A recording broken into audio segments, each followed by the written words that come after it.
जैसे पिता चाहे हमारे जीवन में वैसा ही होगा, क्योंकि परमेश्वर की इच्छा के बिना हम कुछ भी नहीं कर पाए। उसने भी अपने लोगों को क्या करता है, अपने सम्मुख में रखता है। परमेश्वर कभी भी नहीं चाहता है कि उनके लोग उससे क्या हो जाए, दूर हो जाए।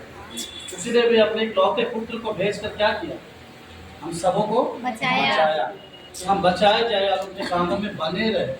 जब हम उनके कामों में बने रहते हैं तो हम परमेश्वर को देख पाते हैं। आप जो वचन की गहराइयों में जाएंगे, वचन आपको अनेक चीज़ों को बताएगा कि आपका जीवन कैसा है, आपको कैसे चलना है, प्रभु की संगति में कैसे करना है, क्या नहीं।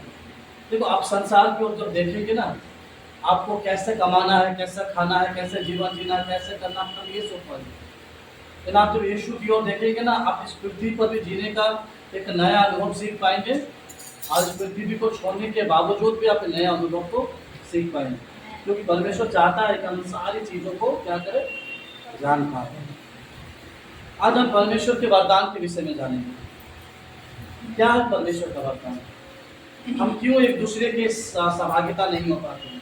हम क्यों एक दूसरे को देखते हैं तो बोलते हैं कि ये इसको ये काम करता है, उसे ये काम करता है, उसको वो काम करता है।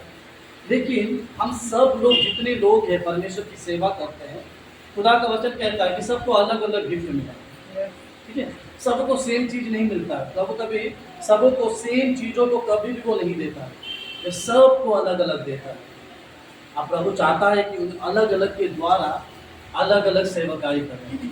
हर एक जगह में सब एक नहीं होता, सब अलग अलग कामों में करते हैं। एक हॉस्पिटल में भी जाइए, डॉक्टर का काम क्या है, अलग है। नर्स का काम अलग है, सफाई करने वाला काम अलग है। लेकिन क्या, हॉस्पिटल एक है, लेकिन काम सबका क्या है, अलग अलग है। लेकिन सब कोई एक ही जगह में काम करते हैं।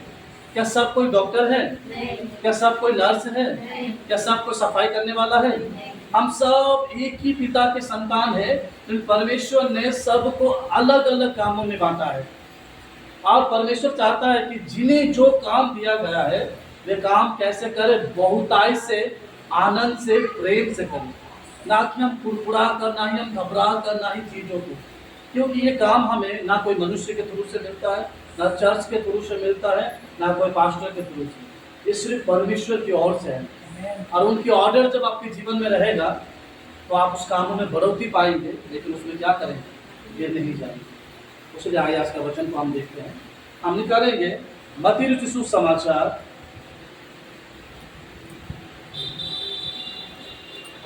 सबसे पहले पढ़ेंगे हम पहला पत्रस 4 अध्याय 7 से पढ़ेंगे। सब बातों का अंत तुरंत होने वाला है। हाँ। इसीलिए संयमी होकर प्रार्थना के लिए सचेत रहो। सब में श्रेष्ठ बात यह है कि एक दूसरे से अधिक प्रेम रखो, क्योंकि प्रेम अनेक पापों को ढांप लेता है। बिना कुड़कुड़ाए एक दूसरे का अतिथि सत्कार करो।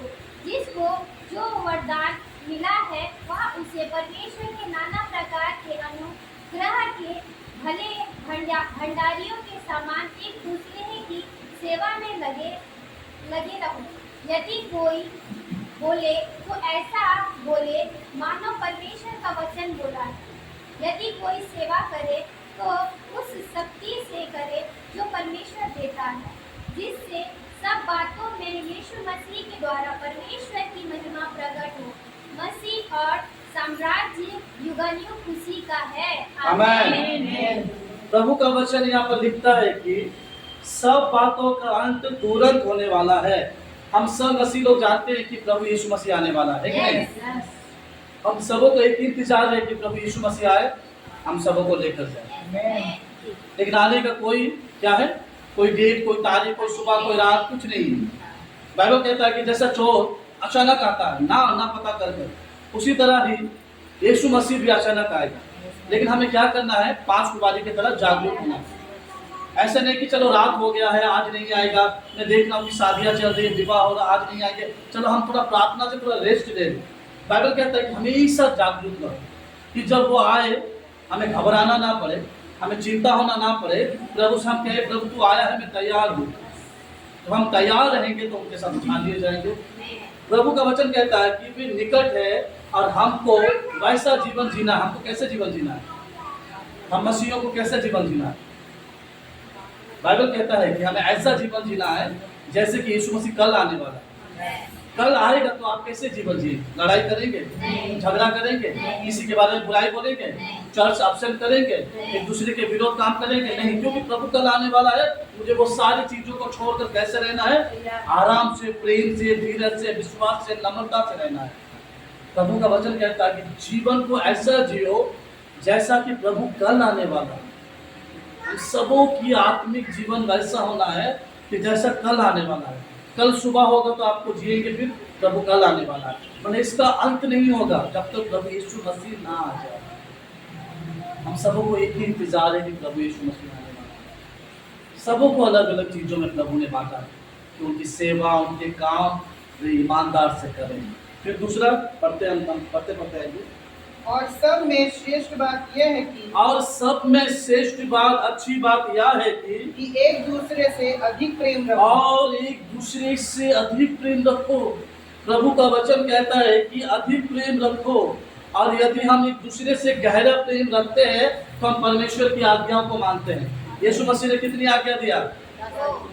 2 आज्ञा दिया। मुझे छोड़ कोई परमेश्वर नहीं, अपने पड़ोसी से प्रेम करना। प्रभु का वचन कहता है कि एक दूसरे से अधिक प्रेम करो। हमारा शरीर में कोई घाव हो जाएगा, कोई टूट जाएगा, हम अपने शरीर को कैसे करेंगे? हम देखते हैं कि कौन सा डॉक्टर ठीक होगा, कौन सा चीज होगा, क्यों? हम अपने शरीर से प्रेम करते हैं। प्रभु का कलाम कहता है कि जैसे तुम अपने शरीर से प्रेम करते हो उसी तरह अपने परसा पर से भी प्रेम करो। प्रभु चाहता है कि हम एक दूसरे से प्रेम करें। वहां पर लिखा गया है क्यों प्रेम? जो निस्वार्थ प्रेम करता है, जो आत्मिकता से प्रेम करता है, वे दूसरे के पाप को भी देखेगा, वह उछालेगा नहीं, वह कहेगा नहीं, लेकिन उसके प्रेम से उसे क्या करेगा? खत्म करेगा। पर ये उसमें लिखा गया क्योंकि प्रेम अनेक पापों को ढांप देता है। परंतु प्रेम अनेक पापों को ढांप देता है। आज परमेश्वर हमारे गलतियों को याद करता, जो हम जितने कर आए हैं, क्या हम प्रभु को निकल जा पाते? ये परमेश्वर का प्रेम है जो हमें उस गलतियों से निकाला। देखो आप सोचो, हमारा गुनाह कितना ना गंदा था, उससे भी बड़ा, उससे भी प्रेम, उससे भी सामर्थ्य परमेश्वर का प्रेम था। उसी ने जब वो हमारा मध्य में प्रेम को डाला तो हम क्या किए पता है? अपने गुनाहों से पीछे छोड़ कर आए। हम अपने गुनाह को याद नहीं किए। प्रभु का वचन कहता है कि इंसान से, मनुष्य से, मसीहों से, भाइयों से ऐसा प्रेम करो जैसा कि वे अपने पापों को स्मरण ना करें, तो अपनी गलतियों को स्मरण ना करें। वे ये नहीं कहे कि हाँ मैंने ये गलती किया था, मैंने वो गलती किया था। प्रभु का वचन कहता है कि एक दूसरे से अधिक प्रेम करो। शैतान एक काम करता है, आपकी पिछले गलतियों को बार बार दोहराता है। याद कर तूने उनके साथ क्या कहा था, याद कर उस भाई को क्या बोला था, याद कर उस बहन को क्या बोला था। शैतान आपको पिछले में लेकर जाएगा, लेकिन परमेश्वर का प्रेम आपको आगे लेकर जाएगा। वो आपको ये नहीं कहेगा कि मैं तुमको जहां से निकाल के लेकर आया हो तो वहां फिर याद कर। परमेश्वर का वचन कहता है कि स्मरण कर मेरे प्रेम को, मेरे कामों को। प्रभु कभी भी हमारी गलतियों को नहीं कहता कि स्मरण कर कि मैं तुम्हारी गलतियों को क्या किया था। वे हमें स्मरण दिलाता कि मैं तुझसे कैसा प्रेम करता हूँ। आज प्रेम ना करता तो आज हम उनके सम्मुख में बैठ नहीं पाते। एक दूसरे से अधिक प्रेम, हमने एक दूसरे की गलतियों को निकालने के लिए नहीं कहा जाए, हम एक दूसरे से परसा पर प्रेम करने के लिए। ये लोगों आज हम सब इकट्ठे हो पाएंगे परमेश्वर के प्रेम में, जब हम उसकी आज्ञा में बनेंगे। व्यभिचार करते गए, पकड़ी गई स्त्री यीशु के पैरों में डाल दिया गया।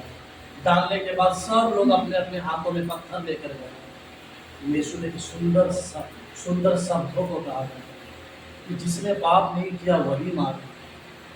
बाइबल रोमन में लिखा है सब ने पाप किया, परमेश्वर की महिमा से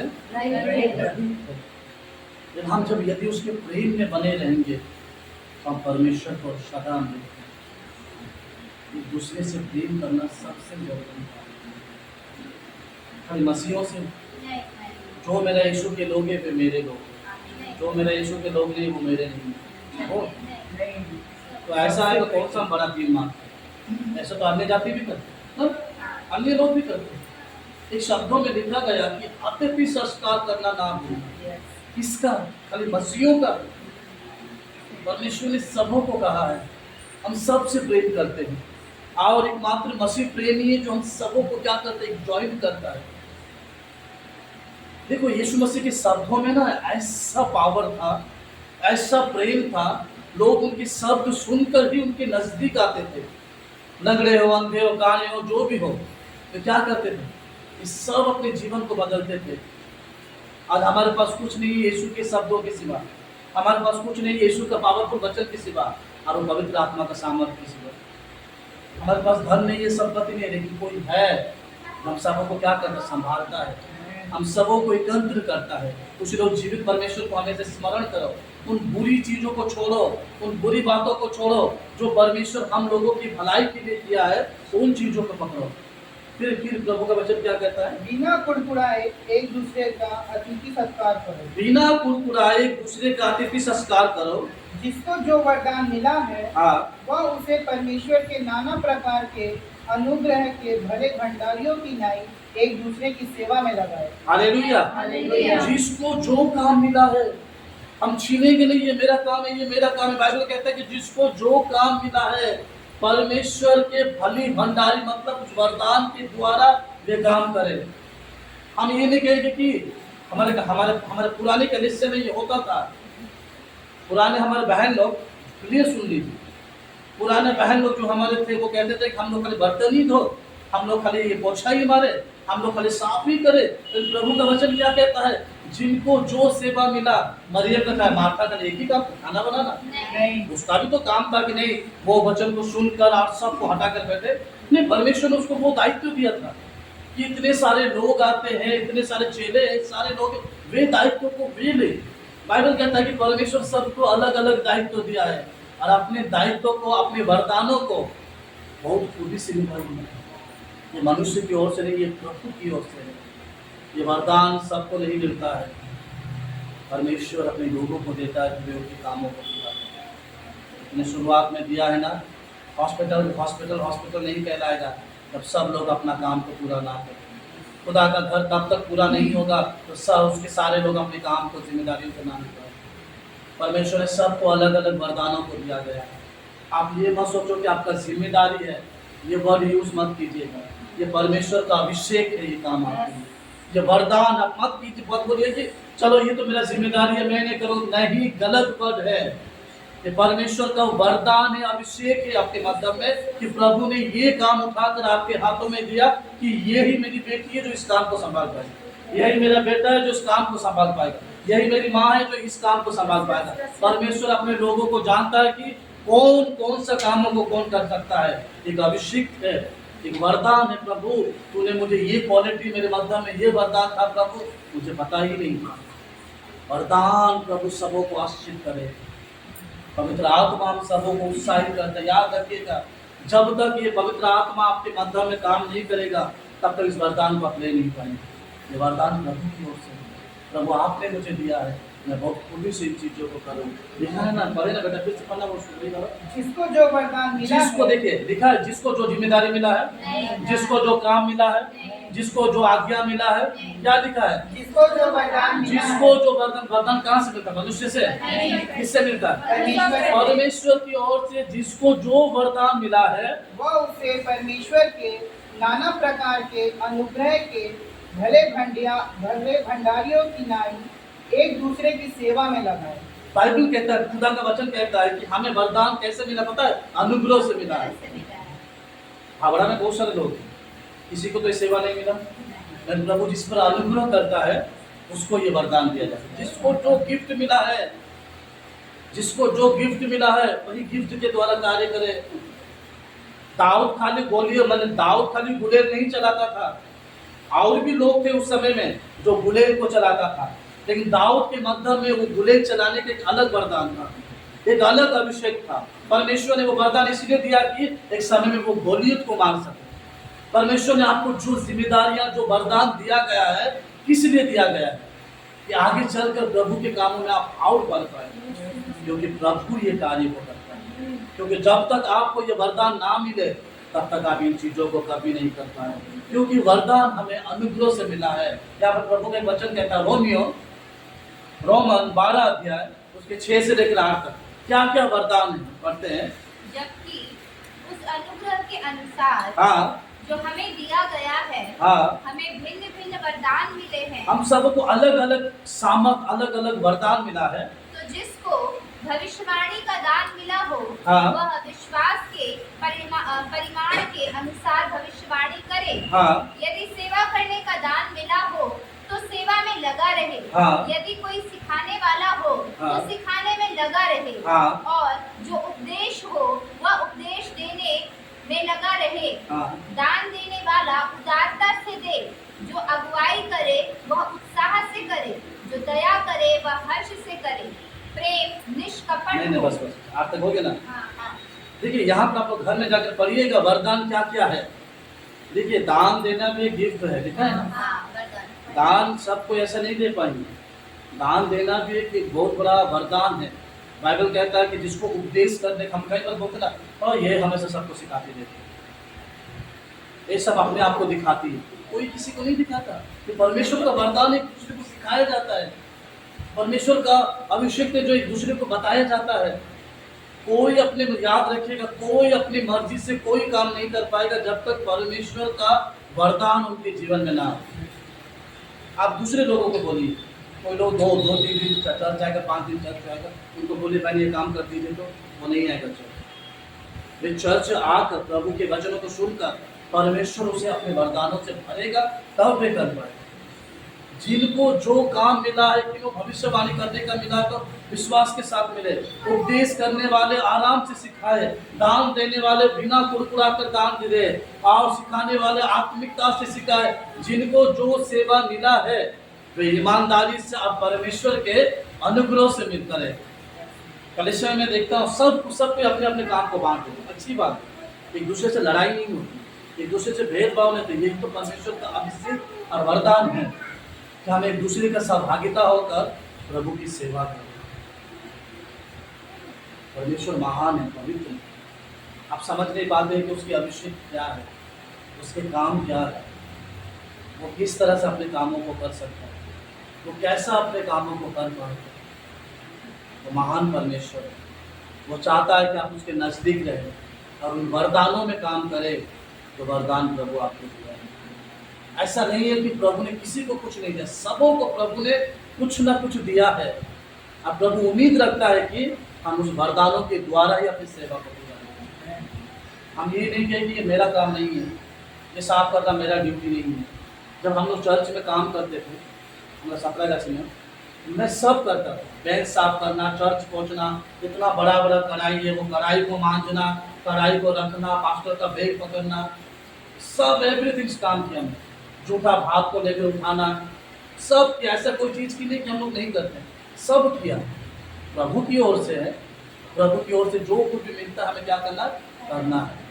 खाली सीट प्रभु ने नहीं दिया। मरने से पहले, आप जब पूछा उठने से पहले प्रभु आपको झुकाएगा। जब तक आप नहीं झुकेंगे तब तक आप नहीं उठेंगे।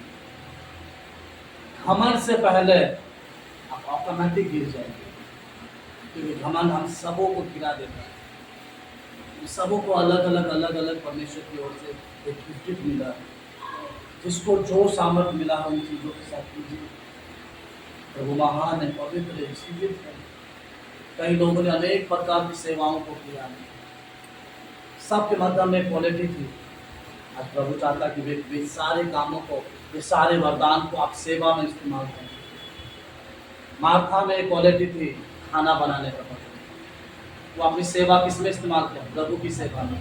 पढ़िएगा, जो मार्था शिकायत लेकर गई थी यूहन्ना 11 में कि प्रभु मैं ही खाना बनाऊं, मैं ही सब करूं।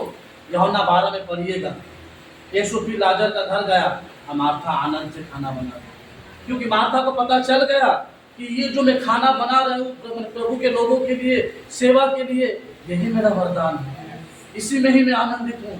मार्था शिकायत नहीं किया, वे आनंद से अपनी सेवा को पूरा किया। आज हम प्रभु से शिकायत करते हैं या किसी और से भी शिकायत करते हैं कि मैं क्यों करूं, वो क्यों करे, तो हम अपने वरदानों को ठुकरा रहे हैं। हम ये नहीं कहें कि खाली मेरा काम ही यही है, नहीं, प्रभु ने ये दिया है। आप वचन में भी बढ़िए, स्पिरिचुअल में भी बढ़िए, आप प्रभु के हर एक कामों में भी बढ़िए। प्रभु अद्भुत कार्य करने वाला परमेश्वर, वे आपको बढ़ाने वाला परमेश्वर है। हर एक चीज में प्रभु कार्य करता है, क्योंकि प्रत्येक वरदान हम सबों को प्रभु की अगुवाई के द्वारा मिलता है। क्योंकि प्रत्येक वरदान हमें कलीसिया के सदस्य के द्वारा कार्य कर हम प्रभु में आगे बढ़ने के लिए प्रभु ने हमें दिया है। क्योंकि हम नहीं चाहते हैं कि प्रभु के कामों में हम सब पीछे हैं, हम सब चाहते हैं कि प्रभु के कामों में बढ़े, है कि नहीं? हम सब चाहते हैं। कोई दौड़ता होगा, आप चाहेंगे क्या हार जाए? नहीं। हम जब रेस में खड़े रहते हम क्या चाहते हैं कि मैं ही जीतूं। कोई नहीं चाहेगा कि चलो मैं तो खड़ा हूँ, मैं तो हारने वाला हूँ, टीचर ने बोला दौड़ लो तो दौड़ लिया। आप सब खड़े रहते तो एक चीज आपके मन में आती है कि मुझे ही जीतना है। बाइबल कहता है, खुदा का वचन पौलुस लिखता है कि दौड़ते सभी लेकिन मसीह का माने मसीह जीवन ऐसा जीवन है उसमें कोई नंबर वन माने एक नहीं है, सब विजेता है। उसमें सबको नंबर वन आना है, सबको जीतना है, सबको फर्स्ट आना है। मसीह लाइफ ऐसा लाइफ आज प्रभु चाहता है कि उन चीज़ों को कार्य करें। आप विश्वास से, अधिकार से प्रभु की सेवा को करें। आपको पता होना चाहिए कि प्रभु ने जो वरदान दिया, जो अधिकार दिया, आपको किस तरह से प्रभु के कामों में इस्तेमाल करना है। लेकिन हम जितने लोग क्या करते हैं, अधिकार को लेके नहीं रखते हैं। आज हम एक चीज़ों को क्या करते हैं, हमारे वर्ड में एक चीज़ यूज करते हैं, घर में भी हो, कलीसिया में भी, सब भी हो, मैं। आप देखिएगा, मेरा बच्चा, मेरा बेटा, मेरे घर के लोग, पहले एक वर्ड आता था हम। घर में भी हम आते, हाँ हमारे घर के लोगों को पता होगा, हाँ हमारे भाई को पता होगा, नहीं। अब हर एक चीज में मैं वर्ड आता है। जब मैं वर्ड आता है ना, आप परमेश्वर को ऑटोमेटिक अलग होते हैं, क्योंकि मैं सिर्फ एक ही वर्ड यूज करता है, वो है परमेश्वर। परमेश्वर ने अपना अधिकार किसे दिया? पिता परमेश्वर ने यीशु को अधिकार दिया। यीशु ने अपना अधिकार किसे दिया? हम सबों को दिया। वो अपना अधिकार दे दिया, क्योंकि लिखा है कि जितनों ने उस पर विश्वास किया है, अर्थात जितनों ने उसके नाम पर विश्वास किया है, तो परमेश्वर के संतान होने के ऑथोरिटी, एक अधिकार पाया है। वो अधिकार प्रभु ने हमें दिया है। जब अधिकार को हम पाते हैं, जब अधिकार को हम करते हैं, तो हम कैसा जीवन जीना चाहिए? प्रभु मेरे पास अधिकार है, प्रभु मेरे पास सब कुछ है। मैं कल हावड़ा में बता रहा था, वो अधिकार के साथ काम करोगे। जब आपके मध्य में अधिकार आएगा तो आप छोटी चीजों पर नजर करना छोड़ दो। क्या कहा? मैंने तुम्हें अधिकार दिया है, तुम सांपों और बिच्छू को क्या करोगे? लिखा गया है, तुम सांपों और बिच्छू को जब लिखा क्या कहा? रोकने का मतलब क्या होता है? पकड़ कर ऐसा मसल कर फेंक दो। यहाँ कॉकरोच को रोक नहीं पाते हैं, सांप और बिच्छू तो अलग बात है। अभी बिच्छू आ जाएगा तो दरवाजा तोड़ ताड़ कर भागेगा। विश्वास क्या है हमारा? आपको सबसे पहले मसीह लोगों को एक चीज सीखना है कि प्रभु ने हमें कुछ दिया है, वो है अधिकार। परमेश्वर ने कहा कि तुम अपने विश्वास को बढ़ाओ। जब विश्वास को बढ़ाओगे तो तुम्हारे विश्वास के द्वारा उस पेड़ ऊपर जाएगा। तुम्हारा विश्वास का लेवल जब ऊंचा हो जाएगा तो मजबूत विश्वास, अधिकार में आ जाओगे, तो तुम पहाड़ को उखाड़ करके जाओगे। समझ पा रहे हैं कि नहीं? पहला तुम्हारा विश्वास का लेवल धीरे धीरे बढ़ता है। तुम दुआ करते हो तो तुम पहले छोटी चीजों के लिए दुआ करते हो, लेकिन तुम्हारा विश्वास जब जड़ पकड़ने लगता है तो तुम बड़े बड़े चीजों पर अधिकार करते हो। पहाड़ जैसा बड़े चीज को भी कहो तो निकल जाएगा। वे अधिकार को हम नहीं जानते कि वो अधिकार कहाँ है। वो अधिकार परमेश्वर ने हमें दिया है कि तुम जब विश्वास करोगे, परमेश्वर के अधिकार को लोगे, तो तुम सांपों और बिच्छुओं को रौंदोगे। मतलब आपके मतलब में इतना सामर्थ आ जाएगा कि आप समस्या को समस्या नहीं सोचेंगे। आप सोचेंगे चलो आया तो आया, कोई बात नहीं, और प्रभु ठीक कर देगा। आप एक कैजुअली दानियल के लाइफ को पढ़िए। जब उसने लेटर पढ़ा, उसने कैजुअली लिया, चलो मैं जाता हूँ प्रार्थना करने के लिए। फिर भी जाकर दानियल के विषय में क्या चुगली किया कि देखो राजा, दानियल को लेटर गया, फिर भी उसने कुछ नहीं सोचा, फिर भी वो नॉर्मल वो प्रार्थना करने लगा। आप जब समस्या को सोचेंगे कि प्रभु मुझ में कुछ अधिकार है, प्रभु उस समस्या को, प्रॉब्लम के द्वारा आप अधिकार से काम करेंगे तो प्रभु आपको इस्तेमाल करेगा। लेकिन उस अधिकार का मसीह लोग इस्तेमाल नहीं करते। शैतान भली भांति से जानता है कि यीशु मसीह कौन है। मनुष्य से ज्यादा शैतान थरथराते हैं।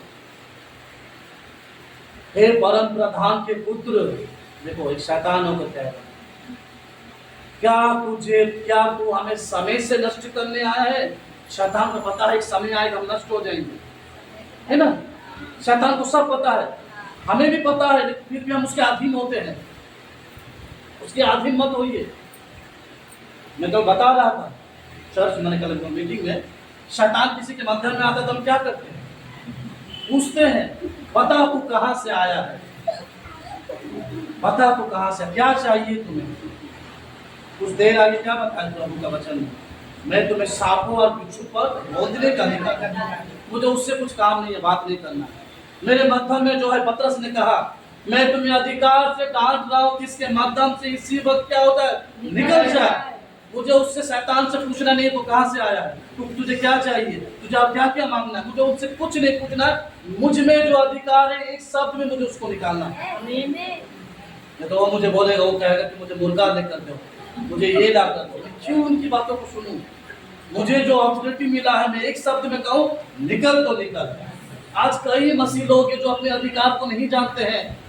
आपको अधिकार, हमारे पास अधिकार नहीं था, मेरे प्रिय प्रभु को वो अधिकार दिया गया था, और मेरा परमेश्वर ने हम पर दया किया, अनुग्रह किया, जो वो अपना अधिकार उसको दिया, हम सबों को दिया।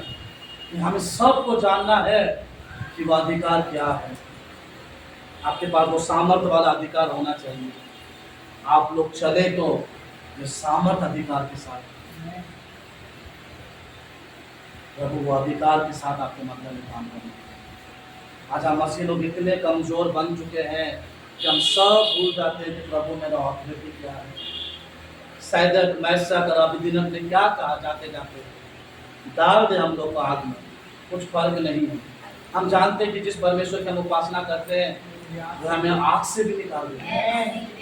वे जानता है कि उसका परमेश्वर उसके लिए क्या करेगा। आज सारे मसीह लोगों को जब पता चलता कि प्रभु ने हमें कुछ सामर्थ्य दिया है, कुछ अधिकार दिया है। पतरस के पास कुछ नहीं था, लेकिन उसके पास एक ऑथोरिटी, एक अधिकार था।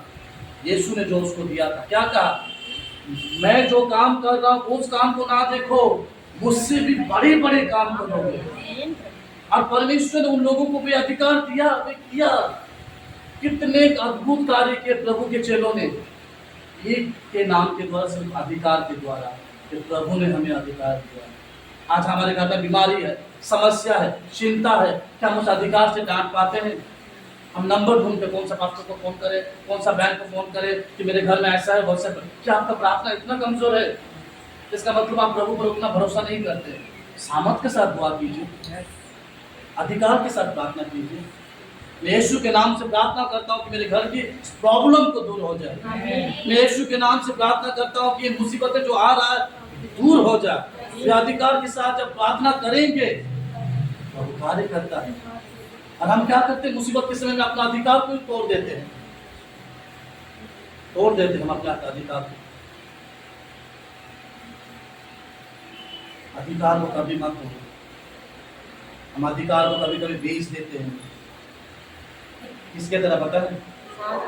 किसके तरह? क्या किया भाई? क्या बना रहा है? मैं दाल बना रहा हूँ, मुझे थोड़ा देगा? हाँ दूंगा, लेकिन तुझे एक चीज देना पड़ेगा। क्या? तुम्हारा जो बड़ा वाला जो अधिकार है ना, मुझे बेच दे। पहले वैसा होता भी था, बड़े भाई का बहुत सम्मानित था। अभी तो झाड़ू चप्पल जैसा बड़े भाई लोगों को रिस्पेक्ट नहीं है ना। अभी कोई नहीं हो, वो तो पिक्चर है, उसको मैंने कौन सुनेगा? वो तो दारू पीने वाला, उसको कौन सुनेगा? पहले वैसा था, बड़े भाई लोग जो बोलेगा वही होगा। अधिकार था, पिता के बाद वो दूसरा पिता था। यशोद का वो अधिकार था। उसने क्या कहा, क्या तू मेरा अपना पहलूटा मुझे दे देगा? तुम पर पास जो अधिकार है वो अधिकार मुझे बेच दे तो मैं तुम्हें ये दाल बनाकर दे दूंगा। उसने कहा कि अधिकार में क्या है, कुछ भी लाभ नहीं है। फिर भूल गया कि अधिकार कितना बड़ा कार्य है। वो अधिकार को कभी मत छोड़िएगा। अधिकार मतलब घर में जाकर धन संपत्ति जायदाद मत मांगिएगा, मैं बेटी हूँ मुझे जायदाद दो। परमेश्वर की ओर से जो अधिकार मिला है प्रभु तूने मुझे जो अधिकार दिया सेवा करने का, मेरा जो सेवा है प्रभु उस अधिकार के साथ में करूंगा। प्रभु कोई कुछ भी कहे, मैं तेरे वरदान के द्वारा काम करूंगा, क्योंकि ये प्रभु की ओर से है। यीशु ने बेच दिया, एक एक बार नहीं बेचा, दो दो बार अपने अधिकारों को बेचा। एक बार दाल के लिए, एक बार मटन के लिए। आज हम अपने अधिकार को कैसे बेचते हैं? शैतान कितना बार हमें कहता है क्या मिलेगा यहाँ पर आकर, क्या मिलेगा वो जो वहां पर कर। एक बार हम घूम लेते, एक बार चले जाते हैं, मैं करने से ही होगा, मैं नहीं करने से तो कोई और तो ना, चर्च में सारे लोग हैं ना, मैं क्यों जाऊँ चर्च, मैं नहीं जाऊँगा, वो बहन कर दे। नहीं, प्रभु ने आपके द्वारा ही करना, उसी ने तो जिम्मेदारी दी आपको। जब आपके द्वारा नहीं करता तो किसी और को दे देता है। अपने अधिकारों के साथ सेवा कीजिए, यह अधिकार प्रभु ने हमें दिया। प्रिय लोगों, अपने कामों को सफल होने के लिए हमेशा उत्साहित कीजिए। महान परमेश्वर, दयालु परमेश्वर, वो जो अधिकार दिया है सांपों और बिच्छू को रोकने का, वे अधिकार हमेशा याद रखें। चिंता मत कीजिए कि आप क्या खाएंगे, क्या पिएंगे, कैसा करेंगे। कई साल पहले मेरे पिताजी रिटायरमेंट नहीं हुआ था, मेरे खुद का मामा के लड़के ने कहा कि क्योंकि मेरे मामा लोगों का 3-4 लोगों का रेलवे नौकरी, और हमारे घर में एक ही व्यक्ति पिताजी। हम लोगों को एक बार बोला, चैलेंज किया था, मसीह में थे तब, कि हम देखेंगे तो आपका पिताजी के बाद आप लोग कैसे खाएंगे, क्या खाएंगे, कैसे रोटी खा पाएंगे। लेकिन उस समय हमें थोड़ा दुख लगा। फिर कुछ पल के लिए जब प्रभु के वचनों में बढ़ने लगे, हम लोग रोटी की चिंता नहीं करनी। हमें उस समय कभी कभी हमें कुछ बातों को प्रॉब्लम लगता है, लेकिन हम जब यीशु के पास आने लगे तो हमें रोटी की कमी नहीं। हम जब यीशु को छोड़कर जब बाहर थे, तब सब कुछ की कमी हुई। उड़ाऊ पुत्र जब पिता से दूर तक क्या खाता था? जब पिता के पास आए तो क्या खाया? बनाओ, अच्छे रोटी बनाओ, कपड़े लेकर आओ। आप पिता के साथ जब बने रहेंगे तो आपको वे खाना, वे सब चीजें आपको दिया नहीं जाएगा। आप पिता के साथ रहेंगे तो प्रभु आपको क्या करेगा? वे भोजन देगा जो पिता आपके लिए उचित सोचता है। अपनी चीजों को हमेशा याद रखिएगा। ये मत सोचो कि मेरी नौकरी चलेगी, मेरे पास पैसा नहीं है, कुछ नहीं है। बाइबल कहता है कि देखो उस पक्षियों को, उन सबों के लिए जब मैं दे सकता हूँ तो तुम्हारे लिए भी दे सकता हूँ। भला परमेश्वर है। परसों न कब मैं बैठा था, शैतान मेरे मन में एक बात को दे रहा था, अगले महीना कैसे रेंट देगा। मैं बोला कि अचानक मेरे मन में इससे बातें क्यों आ गई, कैसे देगा। मैं सडनली मैंने कहा कि प्रभु ये शब्द कैसा है। 1 महीना, 1 साल से 1.5 साल जो परमेश्वर ने इस भवन को चलाया, मेरे प्रभु ने चलाया, प्रभु आगे तू ही करेगा। कभी कभी शैतान हमारे कानों में ऐसा शब्दों को देते कि हम समझ नहीं पाते कि शैतान क्यों हमारे मध्य में ऐसा कार्य करता है।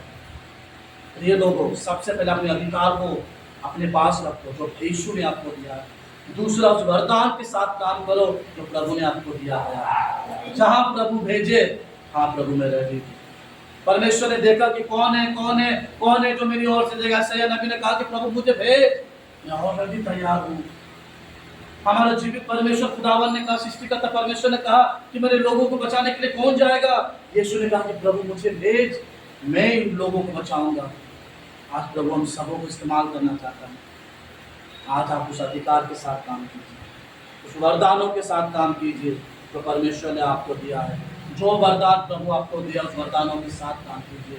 जैसे कि आगे वचन में जाएंगे, 1 कुरिन्थियों उसका 12 अध्याय 7 से लेकर 11 तक पढ़ेंगे।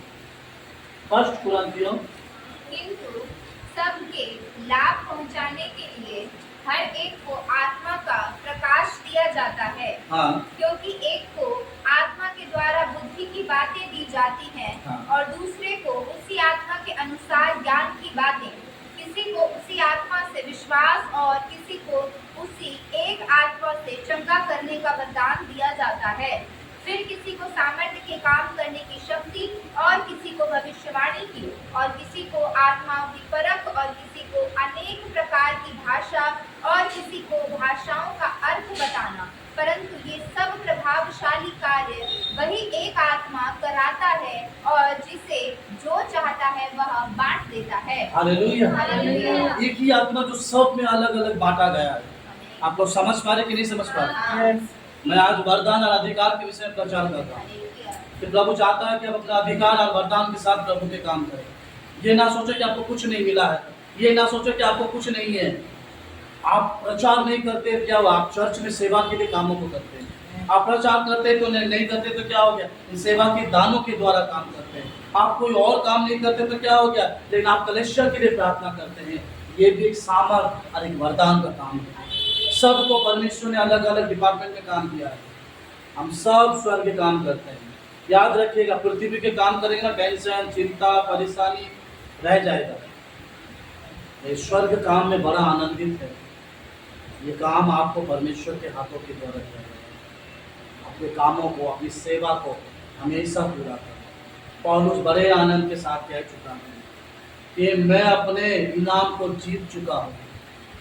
भविष्य में मेरे लिए वो मुकुट रखा गया। क्या हम मसीह लोग इनके लिए तैयार होते हैं? प्रभु हमें तैयार होते हैं।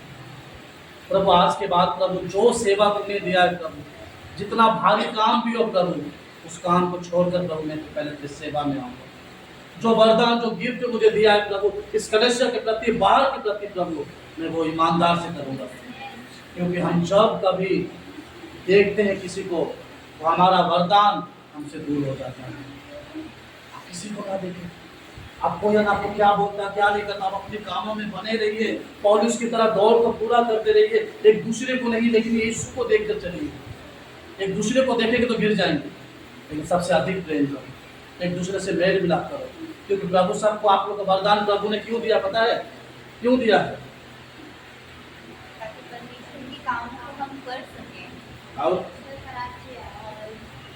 परमेश्वर के राज्य के लिए इस्तेमाल हो पाए। परमेश्वर आपको एक वरदान इसीलिए दिया गया है कि आप अपने कामों को पूरा करें और परमेश्वर का हिसाब। आप हिसाब में गड़बड़ रहेंगे तो प्रभु क्या कहेगा? इसे लेकर कहाँ डाल? आप जब मत्ती का 25 का 14 से पढ़ेंगे, वहाँ पर लिखा है कोड़े के विषय में। एक व्यक्ति परदेश जाते समय एक स्वामी को अधिकार देकर गया। खत्म करूंगा। किसी को कोड़ा को पकड़ा, किसी को 5 दिया, किसी को 3 दिया, किसी को 2 दिया, किसी को 1 दिया। और वो परदेश चला गया, कहा कि देख मैं फिर आऊंगा, सब कोई अपने अपने हिसाब रखना। जिसे 5 मिला था वे अपने व्यापार में लगा दिया, जिसको 3 मिला था वे अपने कामों में लगा दिया, जिसको 2 मिला था वे अपने और एक कामों में लगा, जिसको 1 मिला था वे अपने और कामों में लगा। जब वे दास वहां से लौट कर आया, सबको बुलाया, जो सबको अलग अलग कामों को दिया गया था। उसने कहा कि हे मेरे स्वामी, तूने मुझे 5 दिया था और इस 5 से मैंने और 5 कमाया। उस व्यक्ति ने कहा कि धन्य है तू और धन्य है तेरा दास, धन्य है दास, स्वर्ग में तेरा वेलकम है। जिसको 3 दिया गया था, उसने कहा कि तूने मुझे 3 दिया था, इन 3 से मैं और 3 कमाया। उसने कहा कि धन्य है तू, विश्वास योग्य, स्वर्ग में तेरा स्वागत है। जिसे 2 दिया गया था, उसने कहा कि मैं 2 से और 2 कमाया। उसने कहा तू विश्वास योग्य है और तुझे स्वर्ग में तेरा राज्य है। जिसे 1 दिया गया था, उसने लाकर 1 ही दिया। उसने कहा कि मैं जानता हूँ तू कठोर है, जहाँ तू नहीं बोता वहीं तू काटेगा। जब तू मुझे दिया गया था, मैंने उन चीजों को लेकर क्या किया? मिट्टी में से दफना कर दिया और तेरे चीज तुझे दे दिया। परमेश्वर ने कहा कि तुझे पता है जहाँ मैं नहीं बोलता हूँ तो वहां काटता हूँ, तो तू क्यों लिया? तुझे लेना नहीं चाहिए। जब परमेश्वर हमें कोई वरदान को देता है, हम जब रिसीव करते हैं, लेते हैं, उस वरदान को इस्तेमाल नहीं करते हैं तो हमारे जीवन में तो श्रापित आता है। तो प्रभु क्या कहता पता है? हमसे छीनकर दूसरे को दे देता है। जिसके पास भरपूर है, लिखा है जिसके पास है उसे और दिया जाएगा, जिसके पास नहीं है उसे वो भी दे दिया जाएगा। प्रभु ने जब हम सबों को एक तोड़ा दिया गया है, एक वरदान दिया गया है कि उनकी ईमानदारी से सेवा करे।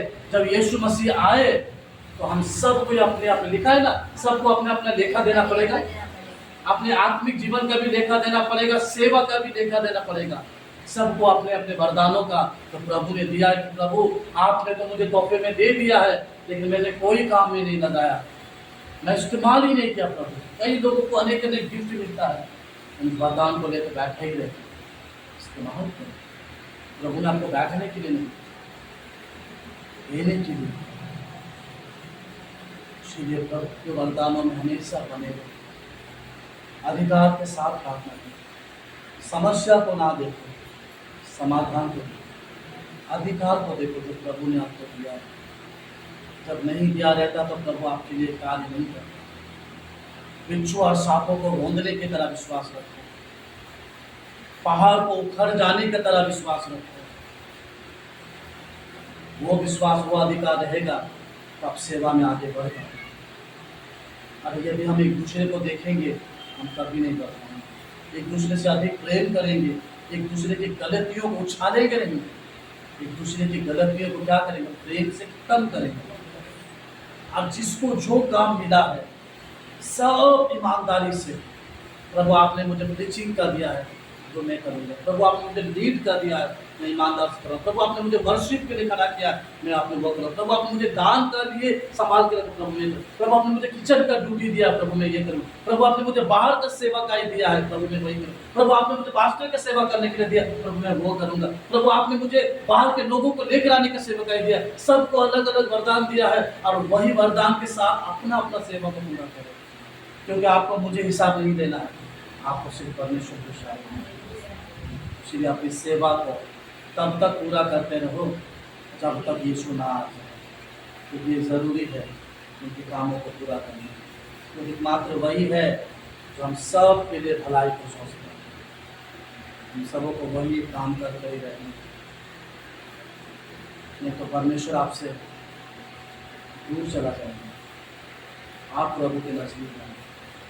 आप एक वचन पढ़ेंगे, परमेश्वर अब्राहम से कितना ना प्रेम करता, इतना ना प्रेम करता था। क्यों पता है क्यों करता था अब्राहम से? जब कभी पुकारे ये क्या करता था, अनसुना नहीं करता। अब्राहम, हाँ प्रभु, अब्राहम तुझे छोड़कर जाना है, अब्राहम तुझे ये करना है। आखिरी में अब्राहम के जीवन को प्रभु ने देखा, जब परमेश्वर ने सौद और अम्र को नाश करने से पहले उसने सोचा कि मेरे दास एक पृथ्वी पर है, क्यों ना मैं उसे भी पूछूं। उसने अब्राहम से पूछा। वंडरफुल परमेश्वर है। हमारी चर्चा कहीं भी नहीं होती, लेकिन बुरी जगह में बहन ने ये किया, बहन ने वो किया, बहन ने ऐसा किया, भाई ने ऐसा किया, अच्छी जगहों में हमारी चर्चा नहीं होती। इसीलिए अपने प्रेम से अनेक पापों को ढांको, हम सब परमेश्वर के सामने सिर को बन सके। यदि किसी का सुनते हैं, एक शब्द नहीं करो, छोड़ दो, ठीक है, प्रभु से आश्रित करो। प्रभु चाहता है इन चीज़ों को हमारे जीवन में सबों के लिए, क्योंकि परमेश्वर का वरदान, प्रभु का आशीष हम सबों को जीवन में अगुवाई के द्वारा चलता है। इसलिए जिसको जो काम मिले वो वही काम करेगा। और हम अपने पाठ में आगे खत्म करेंगे। यदि कोई बोले तो ऐसा बोले मानो परमेश्वर का वचन है। यदि कोई सेवा करे तो उस शक्ति से करे जो परमेश्वर देता है, जिससे सब बातों में यीशु मसीह के द्वारा परमेश्वर की महिमा प्रकट हो। महिमा और साम्राज्य युगानुयुग उसी की है। आमीन। वहाँ पर एक वर्ड लिखा है, यदि कोई बोले, ऐसा बोले, परमेश्वर बोलते हैं